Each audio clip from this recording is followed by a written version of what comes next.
Buenos días. ¿Cómo estamos? Gracias. ¿Alguien está despierto? Bien. Bueno, yo vengo de los Estados Unidos, un condado en Pensilvania conocido por sus productos de agricultura. De hecho, mis dos papás crecieron en granjas. Y yo durante los veranos siempre había mucho empleo trabajando en los campos con las pacas de paja y todo tipo de alfalfa y todo eso. Es trabajo bastante duro. De hecho, cuando luego ponen abono aquí, ahí por Palmas 1 y 3, le digo a mi esposa, ay, ¿cómo me recuerda eso de mi casa? Olor fragante. Y una vez le pregunté a mi papá, y a lo mejor ya se le había dicho a ustedes, pero le pregunté a mi papá, ¿por qué papá no quedaste con la granja? Porque tengo dos tíos y mi papá, tres niños, hijos, y ninguno quedó con la granja. Y me respondió, bueno, lo que pasa es que cuando uno tiene que levantarse a las 4:30, 5 de la madrugada, y luego te pones en un banquito detrás de una vaca para ordeñarla, y con su cola llena de, ya saben qué, hace mucho frío, te pega en la mejilla, por eso no seguí con la granja. Ha sido un gusto para mi esposa y para mí ver los cambios, los verdes y cafés de milpa, de alfalfa, de soya, de trigo y todo tipo de granos. Y realmente esa vida es muy noble, pero bastante complicado, ¿no? La verdad, nos estaba comentando Oscar el otro día, el viernes. ¿Dónde está Oscar?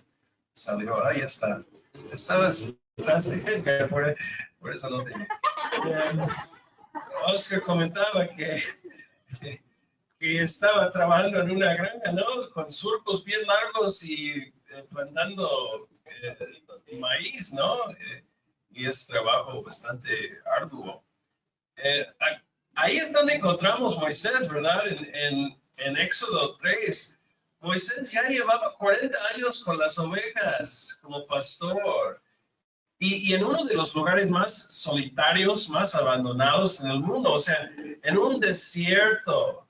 Y él tenía que seguramente ir de oasis a oasis para encontrar pasto suficiente para sus ovejas.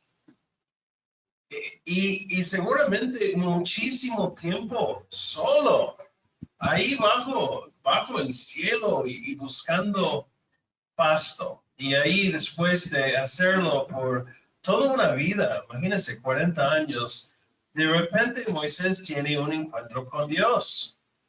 ¿Sí? Ahora, seguramente ya hemos hablado de esto en las semanas antes, pero podemos dividir la vida de Moisés en tres partes, ¿verdad? Y cada parte con cuántos años? 40, ¿verdad?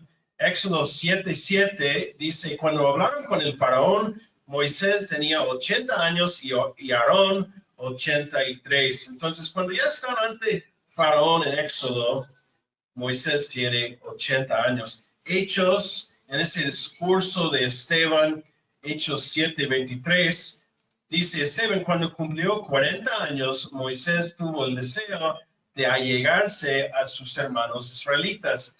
Entonces Moisés, cuando tenía 40 años, de repente sintió ese deseo de identificarse con su pueblo y bueno, tal vez en una forma más clara, más fuerte. Y recuerda lo que hizo. Moisés en ese momento, a los 40 años, trató de ser libertador de Israel, pero por sus propias fuerzas, y empieza, ¿qué? Matando uno que estaba maltratando a su pueblo, ¿no? Entonces, a los 40 años, Moisés sale como fugitivo de Egipto al desierto y encuentra por un pozo unas muchachas y se casa con una de ellas, ya saben. ¿Sí?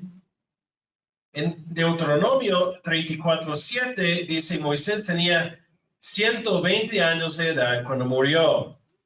Al fin del libro del quinto libro de la ley, ¿verdad? Al fin, casi, de hecho, Moisés pudo ver la tierra prometida, pero no pudo entrarla, ¿no? A los 120 años. Entonces, en ese tiempo de Moisés, en el segundo bloque, digamos, de los 40 años, no sabemos mucho de sus años en el desierto, pero yo creo que tenemos derecho de preguntarnos, ¿qué pasó con su fe? ¿Qué pasó con ese deseo que tenía de identificarse con el pueblo de Israel en Egipto? Hebreos 11, 24 al 26, dice, por la fe Moisés ya adulto, renunció a ser llamado hijo de la hija de Faraón, prefirió ser maltratado con el pueblo de Dios a disfrutar de los efímeros placeres del pecado. Consideró que el oprobio por causa del Mesías era una mayor riqueza que los tesoros de Egipto, porque tenía la mirada puesta en la recompensa. Entonces, en ese tiempo, cuando él estuvo en Egipto, repito, no sabemos exactamente los tiempos, pero dice que ya adulto, puede ser que ya cuando tenía los 40 años, cuando ya vio la aflicción de su pueblo, cuando mató un egipcio. Pero ahora vemos a Moisés después de 40 años vagando en el desierto. Y como vimos la semana pasada, Moisés no aceptó su misión tan fácilmente, ¿no? Moisés no dijo, qué bueno, ya quise librar el pueblo una vez con mis propias fuerzas, ahora Dios me está dando ese mandato, seguramente Dios me va a ayudar, seguramente vamos a regresar y vámonos, ¿no? No. Moisés primeramente dice, ¿quién soy yo? ¿Verdad? Luego dice, ¿quién eres tú, Señor? ¿O cuál es tu nombre? ¿Verdad? Luego dice, ¿qué pasa si no me creen? Luego dice que pues no hablo bien, ¿no? Y por fin, que lo que vimos la semana pasada, oye Dios, no puedes escoger a alguien más. No puedes escoger a otra persona. Alguien que no sea yo, ¿no? Y vemos que se molestó, ¿verdad? El Señor ahí en ese punto. Dios muy paciente con todas sus preguntas, con todas sus dudas. Pero cuando ya de plano Moisés dice, ¿sabes qué, Señor? Escoge a alguien más. Ya el Señor no le gustó eso. Pero por fin Moisés obedece. Hay unas hojas ahí en la mesa, si no tienen el bosquejo, hay un bosquejo ahí. Tal vez si alguien puede repartirlo. Porque el título del sermón del día de hoy es Moisés obedece a Dios. Porque ya por fin, después de todos sus pretextos, todos sus argumentos, Moisés decide obedecer. Después de las dudas, después de sus pretextos, ya en versículo 8 vemos que Moisés decide obedecer. Entonces, ¿cuáles son algunas de las bendiciones de la obediencia? Versículo 18, Moisés se fue de ahí y volvió a la casa de Jethro, su suegro. Al llegar le dijo, debo marcharme, quiero volver a Egipto, donde están mis hermanos de sangre, voy a ver si todavía viven. Ahora, ¿realmente ese fue el propósito por lo cual Moisés iba a regresar? No tanto, ¿verdad? Moisés no le dijo a Jethro, suegro, voy a regresar porque Dios me ha mandado a librar su pueblo. No dijo eso. Dice, bueno, mira, suegro, pues voy a regresar a ver si alguien vive todavía que conozco.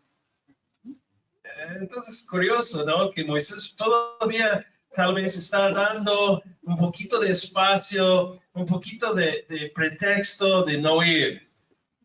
Y tal vez aún quiere que su suegro responda y diga, no, Moisés, no puedes ir.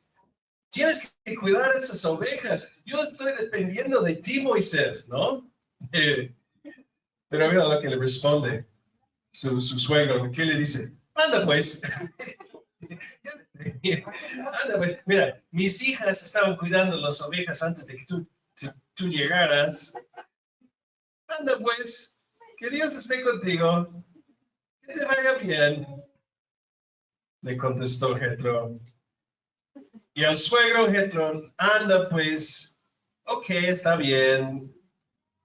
No dice, oye, Moisés, ¿no es un poco peligroso?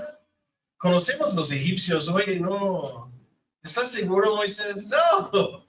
Su suegro dice, adelante.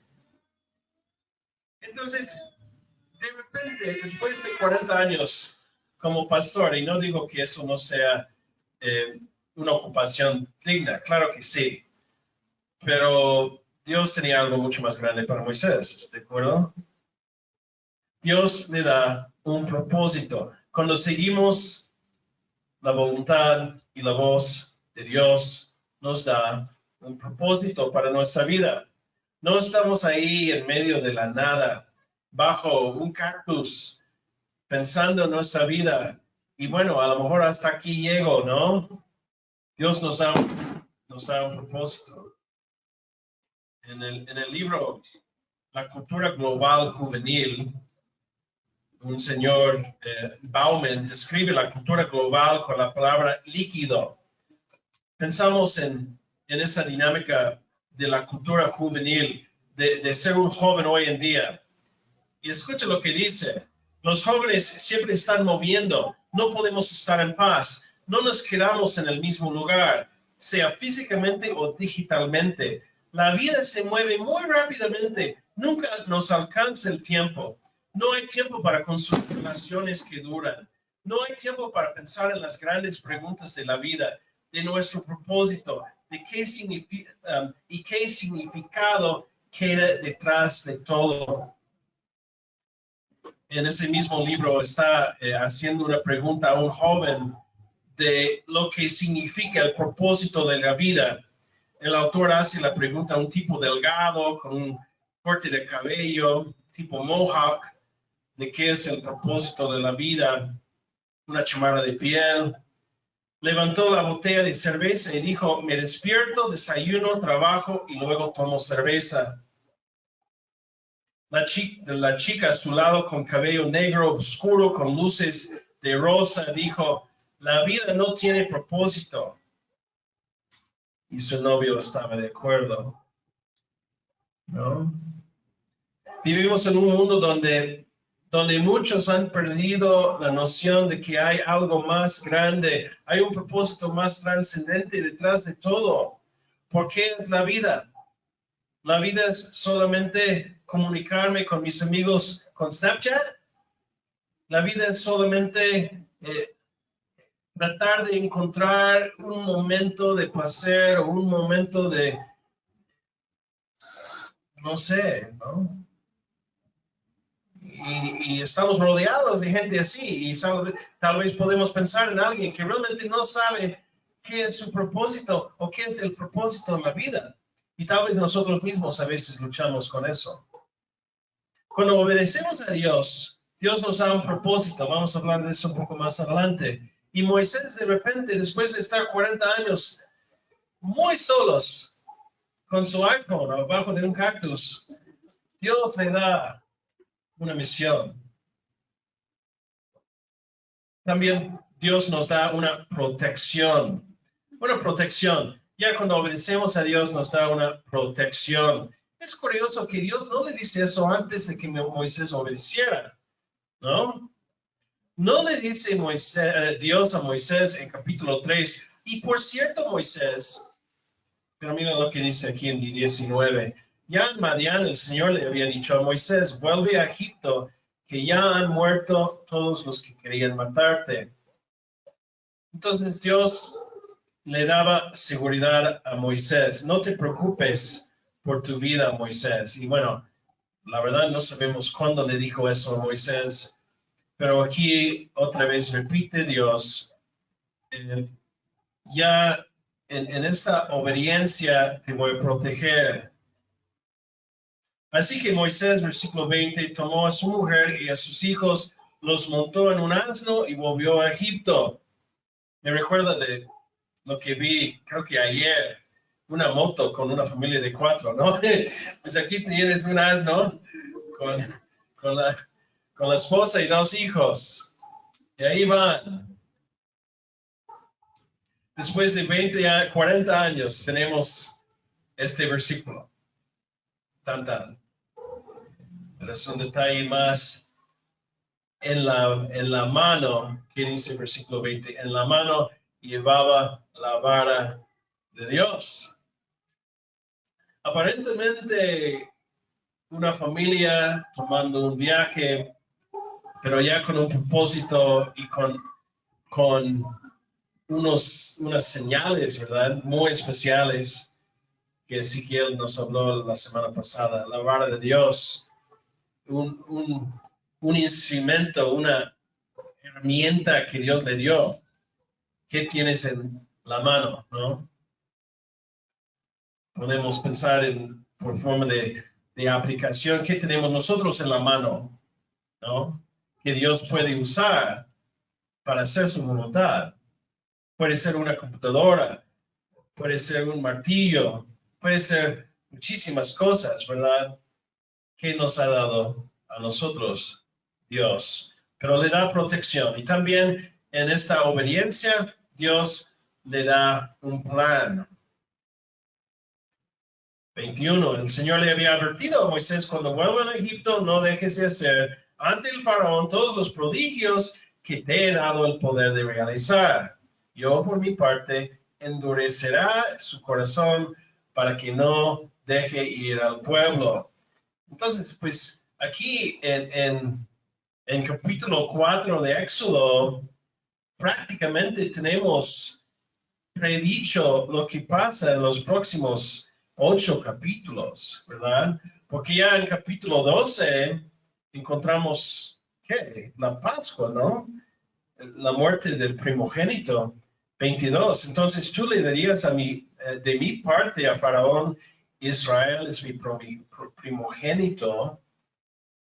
Ya te he dicho que dejes ir a mi hijo para que me rinda culto, pero tú no has querido dejarlo ir, por lo tanto voy a quitarle la vida de tu primogénito. Y francamente, tal vez yo no vi esa correspondencia antes, pero Dios está diciendo a Faraón, mi pueblo es mi primogénito. Y como tú no dejas ir a mi primogénito, voy a quitar el tuyo. Y sabemos que había ¿cuántas plagas? 10 plagas. Y gracias, 10 plagas. ¿Y qué plagas? ¿Verdad? Pero a fin de cuentas, fue la última que era decisiva, ¿no? Cuando vemos la muerte del primogénito hasta el del mismo faraón. Entonces Dios le da un propósito, Dios le promete su protección y es interesante, ¿no? Porque vemos Moisés ante Faraón a través de las plagas y no le toca a Moisés, ¿verdad? Porque Dios tiene su mano sobre él y luego Dios hasta le dice, no todo el plan, porque hay mucha frustración, hay mucho dolor, hay muchas pruebas también entre capítulo 4 y capítulo 12, pero le da Dios un plan. Luego menciona, luego en versículos 24 a 26, tenemos unos versículos un poco interesantes, pero aquí vemos la naturaleza de la obediencia. Ya en el camino, el Señor salió al encuentro de Moisés en una posada y estuvo a punto de matarlo. ¿Por qué? Pero Séfora, tomando un cuchillo de pedernal, le cortó el prepucio de su hijo, luego tocó los pies de Moisés con el prepucio y le dijo, no hay duda, tú eres para mí un esposo de sangre. Después de esto, el Señor se apartó de Moisés, pero Séfora había llamado a Moisés esposo de sangre por causa de la ¿qué? Circuncisión. Wow. Tampoco era tan importante para el Señor que Moisés obedeciera ese símbolo de circuncisión. Es interesante aquí que parece ser que Moisés tuvo 2 hijos y solamente no fue circuncidado uno de ellos, y parece ser que Moisés fue circuncidado, pero no hizo ese paso de obediencia o ese señal muy particular a la nación de Israel. Ahora, si regresamos rapidito al Nuevo Testamento, eso fue un requisito que Pablo argumentó que no se aplica a los cristianos gentiles, ¿no? Imagínense, te conviertes a cristiano, a la fe en Jesús y hay un detallito, hermanos, varones, ¿no? Pero en el Antiguo Testamento eso fue muy importante, ¿sí? Y fue una señal física clara del pacto que hizo el Señor con Abraham, con Isaac y con Jacob, ¿sí? Seguramente Moisés había pensado en esto antes. De hecho, seguramente en su conciencia Moisés había pensado, híjole, el junior ahí no ha sido circuncidado. Y es una de las cosas que aparentemente tal vez podemos pensar que no fue tan importante. Pero ¿qué cree? Que fue muy importante. Fue muy importante. 2 veces en este pasaje, cuando vemos que se enoja Dios, lo vimos la semana pasada en el versículo 14, 4:14, empezando con versículo 13, Señor, insistió Moisés, te ruego que envíes a alguna otra persona, ¿no? Entonces el Señor ardió en ira contra Moisés y le dijo, ¿y qué hay de tu hermano Aarón, el levita? Yo sé que él es muy elocuente. Además, ya ha salido a tu encuentro y cuando te vea se le alegrará el corazón. Entonces se enoja Dios cuando simplemente no hacemos su voluntad, cuando sabemos lo que debemos de hacer y no lo hacemos. ¿Eh? Porque Moisés ya no estaba haciendo preguntas. Estaba simplemente diciendo que no quiero, Dios. Y se enojó Dios. Juan 14:21 dice, ¿quién es el que me ama? El que hace suyos mis mandamientos y los que obedece. Y al que me ama, mi Padre lo amará y yo también lo amaré y me manifestaré a él.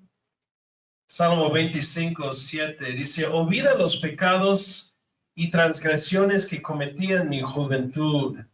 Acuérdate de mí según tu gran amor, porque tú, Señor, eres bueno. Aquí el salmista está diciendo, Señor, yo sé que como joven hice muchas barbaridades, por favor, perdóname por eso. Olvida esos. Pero escucha números 15, del 30 al 31, si quieren buscarlo, números 15, del 30 y 31. Pero el que peque deliberadamente, sea nativo o extranjero, ofende al Señor. Tal persona será eliminada de la comunidad. Él cargará con su culpa por haber despreciado la palabra del Señor y quebrantado su mandamiento. Entonces hay momentos cuando pecamos y tal vez pecamos sin saberlo. Pero hay otros momentos cuando sabiendo muy bien lo que dice Dios de algo, pecamos. Cuidado, ¿verdad? Salmo 19. Si quieren buscar Salmo 19, del 12 al 13. ¿Quién es consciente de sus propios errores? Perdóname aquellos de los que no estoy consciente. ¿Es posible, hermanos, que pecamos y tal vez ni estamos conscientes de eso? Claro que sí. La forma que pensamos, a lo mejor la forma que hablamos y ni nos damos cuenta que estamos ofendiendo o lo que no hacemos. Simplemente lo que no hacemos que debemos de hacer. Y puede ser que no estamos conscientes de eso. Puede ser que el Señor sí nos recuerda y en nuestro proceso de crecimiento nos damos cuenta. Yo recuerdo en un estudio en Izcala y Jardines, ahí en Ecatepec, estuve con algunos hermanos en la calle donde viví como soltero y tuvimos un estudio. En ese momento había creo que 4 hermanas, mujeres, en el estudio y después de tal vez hasta 2 años de estudio, y ellos decían, híjole, nos damos cuenta que estamos mal en esto, estamos mal en esto, estamos mal en esto. Y yo me empecé a reír, que es un poco peligroso, pero... Y me ven y me dicen, ¿por qué te ríes? Le digo, bueno, ustedes siempre han sido así, pero ahora se dan cuenta, ¿no? ¿Verdad? Nos damos cuenta de cosas ahora que no nos dimos cuenta antes, porque ya estamos creciendo en la fe, estamos creciendo en nuestra santidad. Pero Salmo 19:13, libra además a tu siervo de pecar a sabiendas. No permitas que tales pecados me dominen. Así estaré libre de culpa y de multiplicar mis pecados. Entonces aquí tenemos un llamado a la santidad, ¿no? Un llamado a la santidad. Moisés ya ha sido dado una comisión, una misión. Ya por fin ha obedecido en que ha aceptado esa misión. Ya va en camino, pero hay unos detalles que todavía que el Señor dice, espérate tantito. ¿Verdad, Ismael? Espérate tantito. En Pensilvania, nuestra iglesia ahí está en el proceso de escoger ancianos, de nominar ancianos. Y le dije a mi primo, se llama Tony, Antonio, le digo, oye Tony, no he visto que tú has servido como diácono, como anciano. Y me dice, ¿sabes qué? Nunca me he bautizado. Y aquí, pues, un primo que es fiel en la iglesia, que va, no todos los domingos, pero la mayoría, que ha sido un creyente por años, por décadas, y nunca se ha bautizado. Y le digo, oye, pues, ¿por qué? Eh, Aquí vemos que Moisés, que sabía muy bien que tenía que circuncidar a su hijo, no lo hizo. Y pasó muchos años y nunca lo hizo. Y pasó mucho tiempo y nunca lo hizo. Y siempre sabía que tenía que hacerlo, pero nunca lo hizo. Es un señal, es un pacto, es un señal del pacto que tengo con tu pueblo. Y tal vez hay cosas en nuestra vida que cuando empezamos a obedecer a Dios, hay un detalle ahí, ¿no? Eh, y yo no sé qué es, yo creo que puede ser diferente para cada uno, ¿no? Voy a leer una cita de C.S. Lewis de un libro, Mero Cristianismo. Dice, el camino cristiano es diferente, más difícil y más fácil. Cristo dice, dámelo todo. Yo no quiero tanto de tu tiempo, tanto de tu dinero, tanto de tu trabajo, te quiero a ti. Yo no he venido a atormentar a tu ser natural, sino a matarlo. Ninguna medida a medias me sirve. No quiero podar una rama aquí o una rama ahí. Tengo que derribar el árbol entero. No quiero perforar el diente o coronarlo o taponearlo. Quiero arrancarlo. Entrégame por entero tu ser natural. Todos los deseos que crees inocentes, además, además de aquellos que crees malos. Lo quiero todo. y a cambio te daré un nuevo yo. De hecho, me daré a mí mismo. Mi propia voluntad se convertirá en la tuya. Luego más adelante dice, el proceso será largo y en parte muy doloroso, pero eso es lo que nos espera, nada menos. Él hablaba en serio cuando dijo en Filipenses, ¿verdad? Estoy convencido de eso. Pablo dice, el que comenzó tan buena obra en ustedes la irá perfeccionando hasta el día de Cristo Jesús. ¿Qué dijo Cristo en Mateo 5? Que sean perfectos, maduros. Ahora, con eso, Cristo no quiere decir que nunca vamos a dejar de pecar totalmente, pero la meta es ser más y más como Cristo, ¿verdad? Y ser perfectos. Si pensamos en nuestra vida como una casa, cuando invitemos a Jesús a venir a nuestra vida, tenemos que invitarlo a ver cada cuarto en nuestra vida. No podemos decir, bueno, Jesús, ponte aquí en la cocina, pero yo voy a ver una película en la sala. No podemos decir a Jesús, mira, no escuchas cuando hablo con mis vecinos del chisme más jugoso, ¿no? No podemos decir a Jesús, mira Jesús, bienvenido a mi casa, pero no escuchas cómo hablo con mis hijos, o con mi esposa, o con mi esposo. Esa estatua de mármol, ¿no?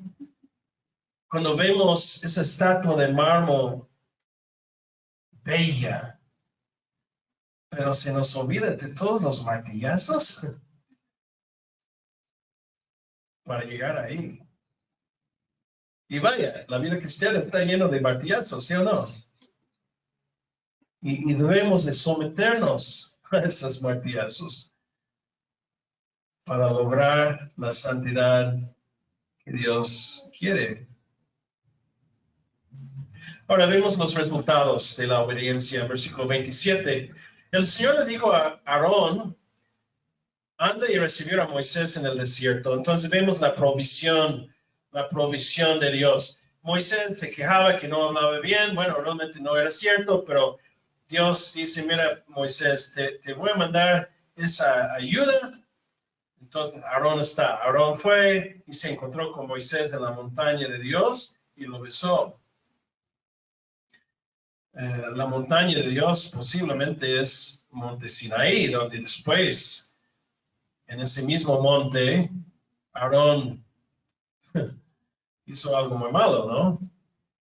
Pero en ese momento están preparando para regresar. Entonces Moisés le comunicó a Aarón todo lo que el Señor le había ordenado decir y todas las señales milagrosas que le mandaba realizar. Mira, Aarón, eso es lo que las señales que me dio Dios, eso es cómo lo vamos a hacer.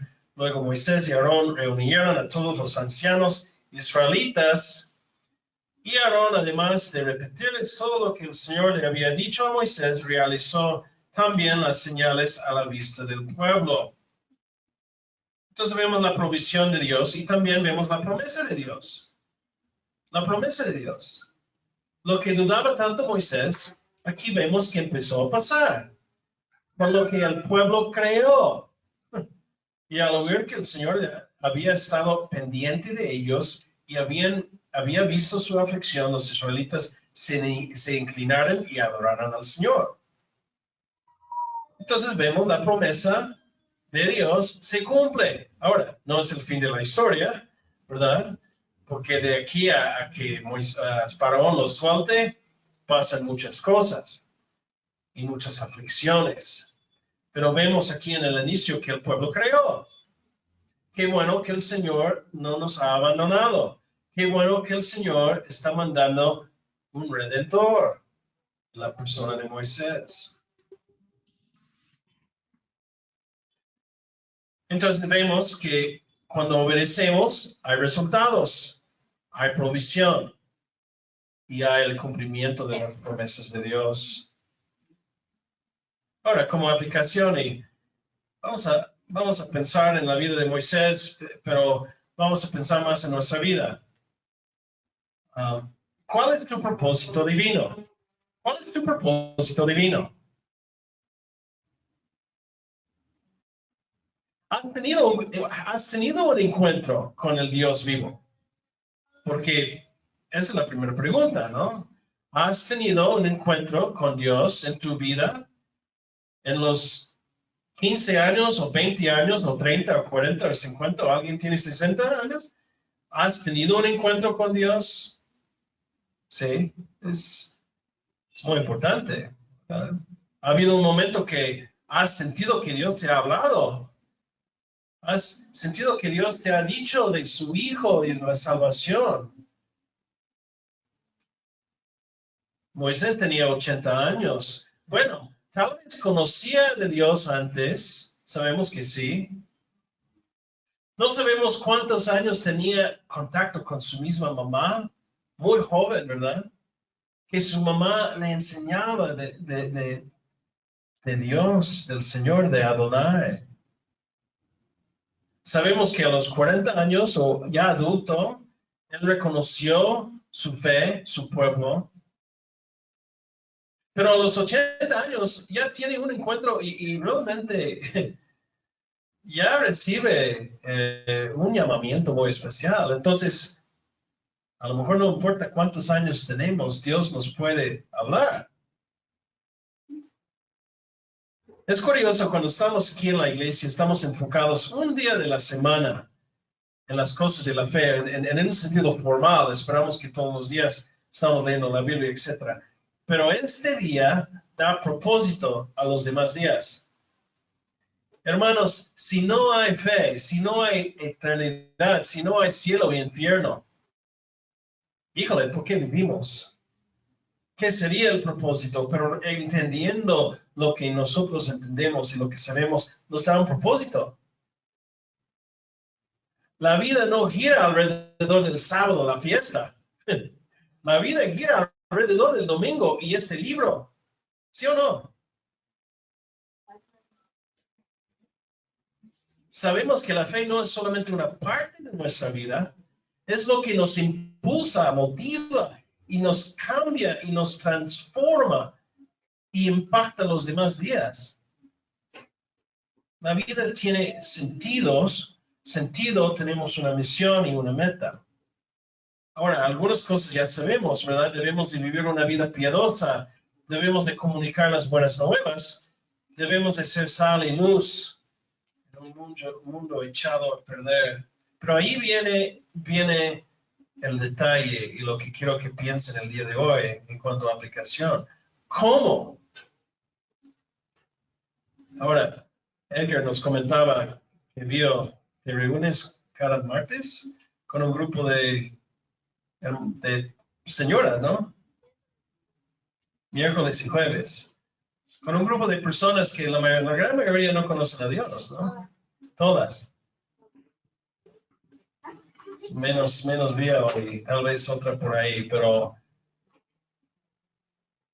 podría ser eso tu misión, yo creo que sí. Entonces es muy importante eso. Sí, nos comentó Edgar eso también. Dios manda a alguien más, ¿no? Pero te está mandando a ti. Sí, sí, alguien más. El día Vidi. Cuando visito a Guti, tiene la Biblia abierta en su mesa, ¿verdad, Guti? Y me imagino que a veces cuando alguien visita, ahí puede compartir con ellos. Tal vez eres un joven aquí, no sé, Emiliano, no sé, Pablo, Edrey, Nat. Estaba pensando en la escuela, Nat, no tienes muchas personas en tu clase, pero eh, a lo mejor eres la única persona en tu salón que conoce de Dios, ¿no? ¿Podría ser esa tu misión? Um, Tal vez, hermano o hermana, en tu lugar de trabajo, cuando comes tus alimentos, inclines tu cabeza y oras, y todos los demás te ven como diciendo, ¿qué onda, no? ¿Qué está haciendo ese loco? podría ser un primer paso. Muchos de ustedes vienen de familias que no conocen de Dios y cuando llegan a su casa, simplemente el hecho de dar gracias antes de sus alimentos, algo tan sencillo, pero puede ser el inicio de su misión. ¿Qué tal tu misión? ¿Tienes una idea? Tal vez de repente Dios te llama a ser presidente municipal de Ixtapaluca. ¿Qué tal?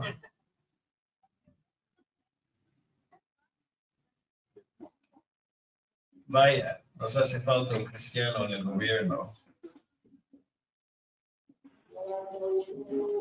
¿Qué tal tu santidad personal? Dios quiere usarnos, pero quiere nuestra obediencia aún más. Si nuestra vida fuera una casa, hay cuartos que diríamos, Jesús, mejor no entres ahí. Hay momentos que le decimos a Jesús, tapa tus oídos, Jesús, porque le voy a decir sus verdades. Tal vez hay una relación rota o dañada. Tal vez tiene décadas así. Y el Espíritu Santo está diciendo, ¿sabes qué? Arregla eso. Tal vez un pecado secreto, un hábito que te está impidiendo que el Señor te usa.